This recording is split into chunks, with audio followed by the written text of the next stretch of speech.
Hello, everyone. What do you know about Montgomery County, Maryland? Well, if you're like me, not much, if anything at all. But that changed just a bit after I came across a recent town hall gathering in which the county executive, Mark Elrich, gave some opening remarks on the meeting's topic. And the topic in question? Racial equity and social justice. So let's find out how the executive of the Montgomery County Council interprets the state of our world and, presumably, how he assesses the residents of Montgomery County on the basis of race. This is going to be a long process in Montgomery County, and it's going to be a long discussion.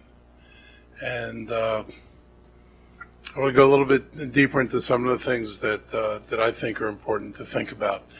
I've been through the GARE training, and I was at the event at Brookside Gardens, and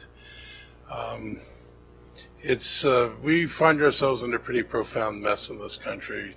So the racial equity training that we're going to do gets the issues beyond simply diversity and beyond simply social justice.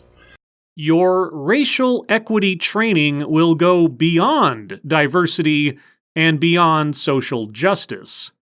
Well, I thought that racial equity depended on diversity and was an aspect of social justice. All right, so what else aside from racial equity will your racial equity training involve?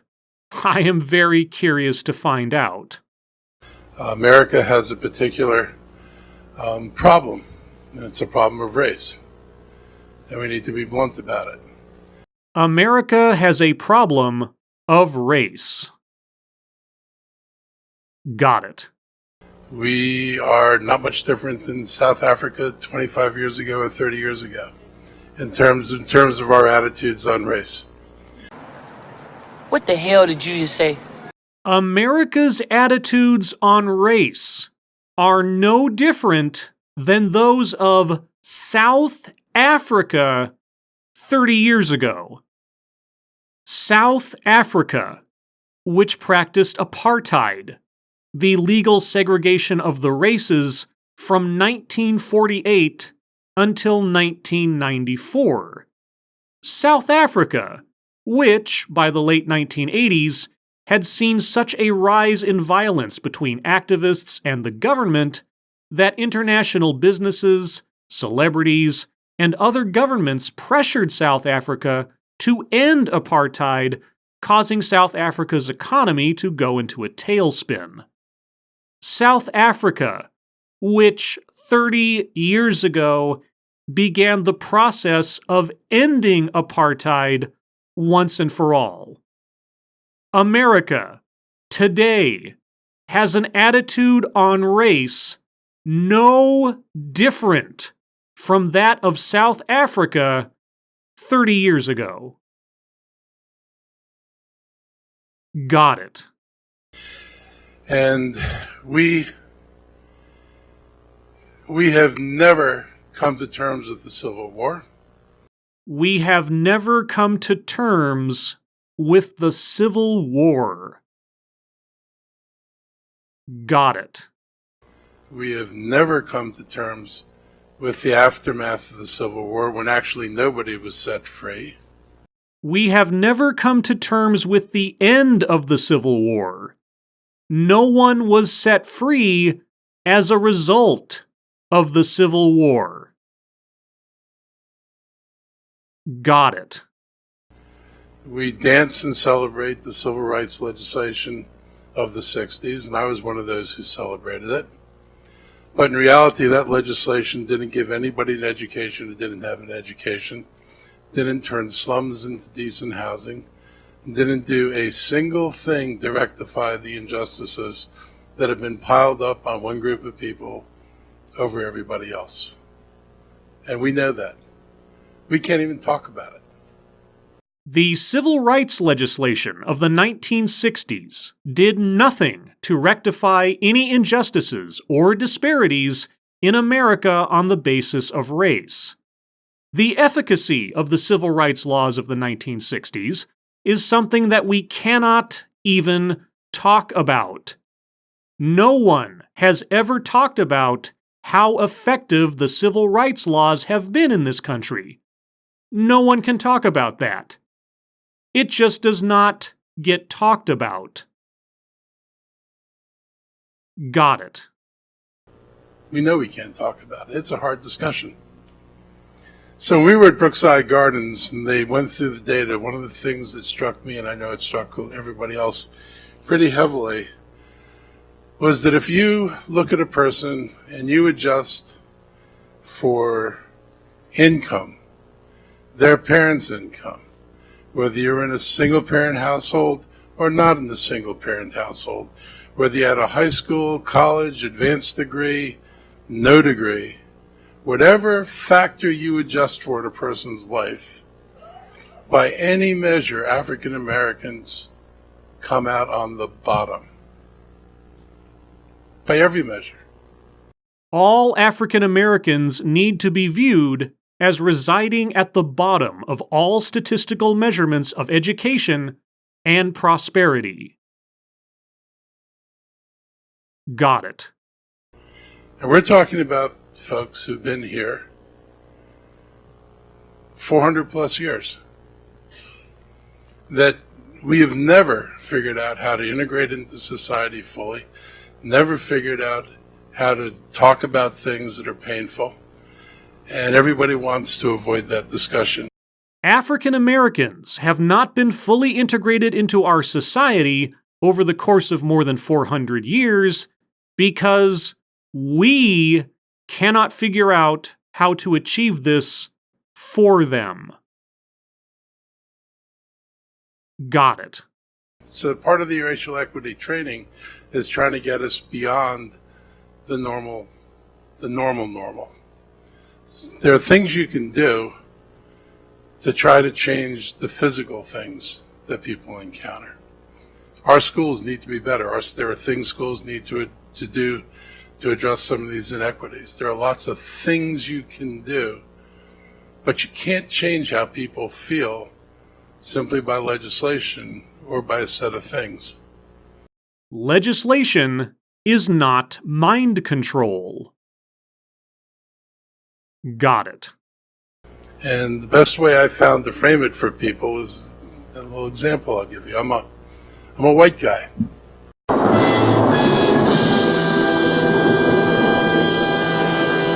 You guys probably figured that out.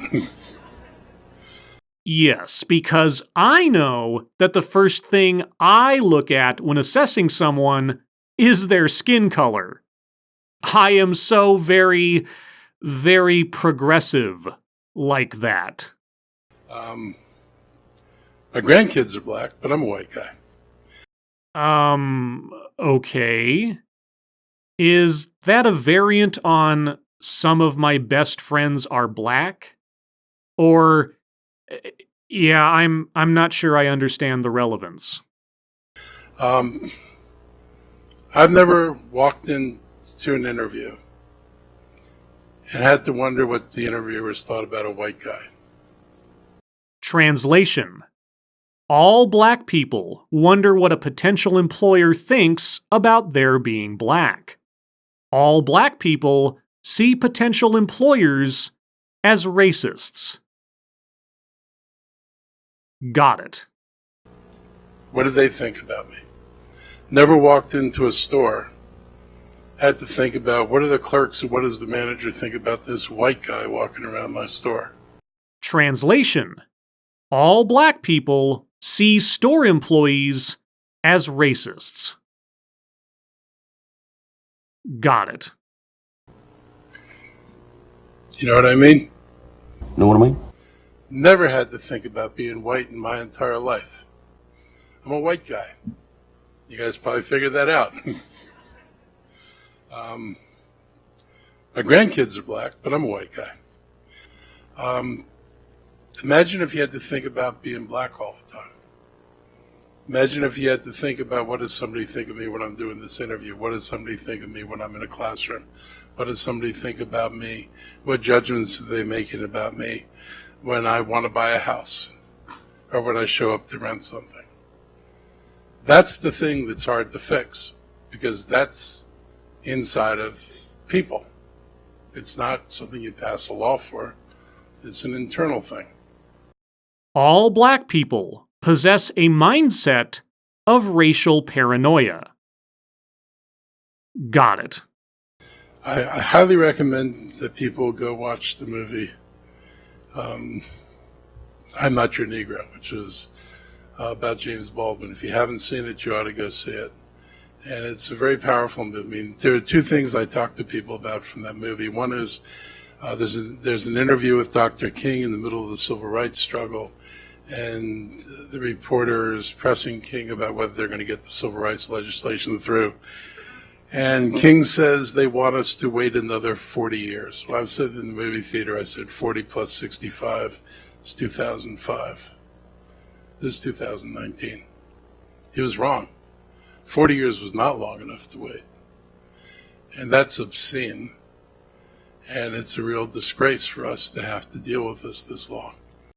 The Civil Rights Act was passed in 1964. Dr. King did not have to wait 40 years for it to happen.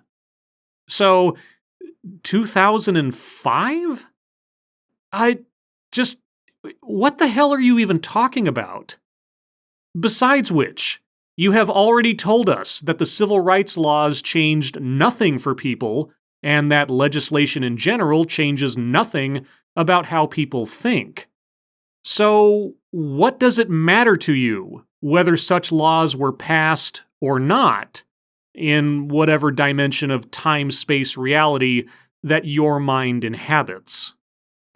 At the end of the movie, a reporter asks him, I think it's a reporter, an interview asks him, basically, what are blacks going to do about this problem? And he says, it's not a black people's problem. It's a white person's problem. We don't tell people how to look at us. We don't tell people how to judge us. We don't tell people what assumptions to make about us. That's not our problem. And I think some of you know that no matter how you dress and how much money you make, you don't get away from that. The county executive is right. Making broad assumptions about people on the basis of race is wrong. And promoting such perspectives as something to accept as true and to perpetuate is certainly something the enlightened county executive would never take part in. If you look at a person and you adjust for income, their parents' income, whether you're in a single-parent household or not in a single-parent household, whether you had a high school, college, advanced degree, no degree, whatever factor you adjust for in a person's life, by any measure, African Americans come out on the bottom. By every measure. Oh, well, that's right. He is still white. And so part of dealing with this is dealing with deeper problems in society.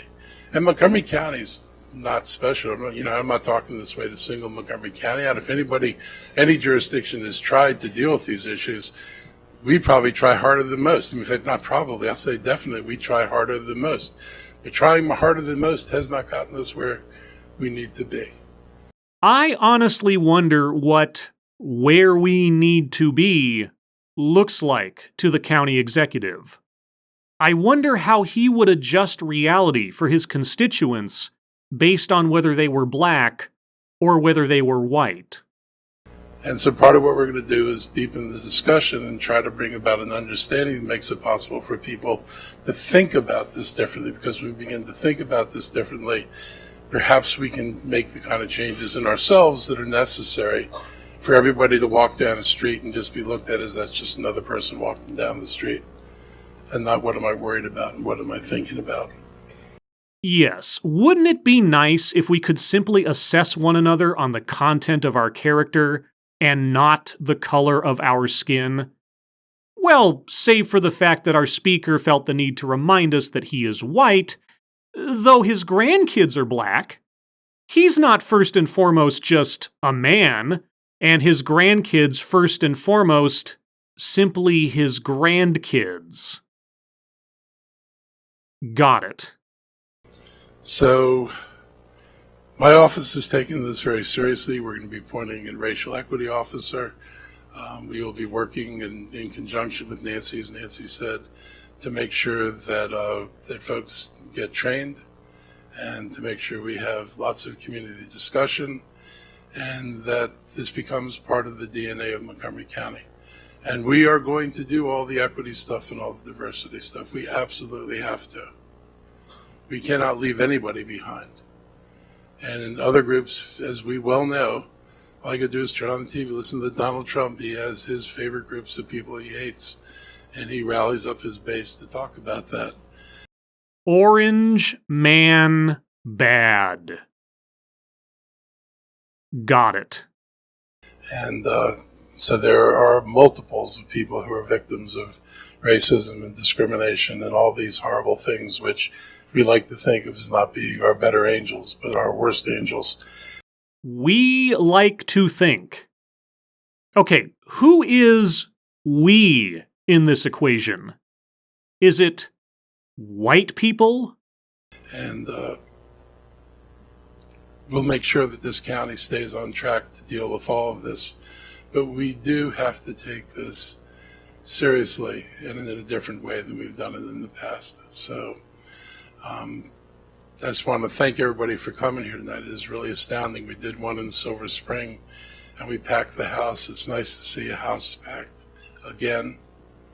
And I look forward to the discussion tonight. And hopefully this is part of a long process. And at some point we'll all be wiser and our children will be farther advanced than we are. That would be a nice thing.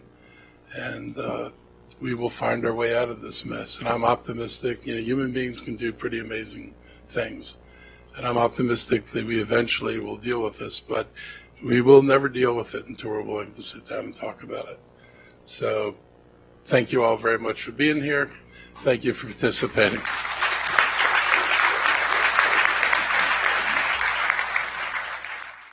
Yes. We can only hope that through discussions about race and equity, which we've never been allowed to have previously, we can reach a point where we can solve this mess. Not via legislation, which means nothing and does nothing, but by changing people's minds about race. Even though all black people see everyone else as racists, and that it is up to white people to find a way to integrate them into our society, which has still not happened. Because, I mean, what can you expect from a modern America no different than South Africa was at the close of apartheid? I guess we're not meant to expect much of anyone at all, given that we all already know what to expect based on someone's skin color. Yes, County Executive Mark Elrich would like to welcome you to Montgomery County, Maryland, a place of racial equity, freedom, and justice. Eventually. As always, thank you for watching.